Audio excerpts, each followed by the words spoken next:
రేవంత్ రెడ్డి పాలనపై సిపిఎం నేతలు తమ్మినేని వీరభద్రం, రాఘవులు సంచలన వ్యాఖ్యలు చేశారు. తెలంగాణలో కాంగ్రెస్ ప్రభుత్వం ప్రజా వ్యతిరేక నిర్ణయాలు తీసుకుంటోందని ఆరోపించారు. ఫార్మాసిటీ, ఫోర్త్ సిటీ, హైడ్రా పేరుతో ఇళ్లను కూల్చుతోందని మండిపడ్డారు. తాము తెలంగాణ ప్రభుత్వంలో భాగస్వాములుగా లేమని, మిత్రపక్షం అయితే మంత్రి పదవులు తీసుకునే వాళ్లమని స్పష్టం చేశారు. జనవరి 26 నుంచి సంక్షేమ పథకాలు అమలు చేస్తామంటున్నారని, అయితే అది స్థానిక సంస్థల ఎన్నికల్లో లబ్ధి కోసం కాకూడదని సూచించారు. జనవరి 26 తర్వాత ప్రజా వ్యతిరేక నిర్ణయాలపై సిపిఎం పోరాటాలు చేస్తుందన్నారు.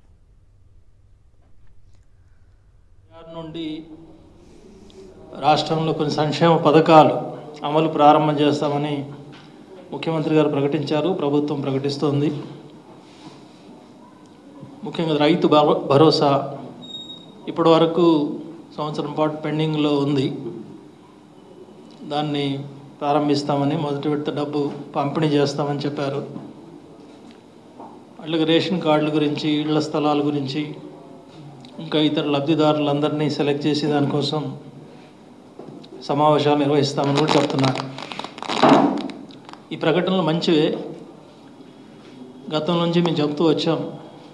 ఎన్నికల సందర్భంగా కాంగ్రెస్ పార్టీ, రేవంత్ రెడ్డి గారు చేసిన వాగ్దానాల్లో ఎక్కువ భాగం అమలు జరపలేదు.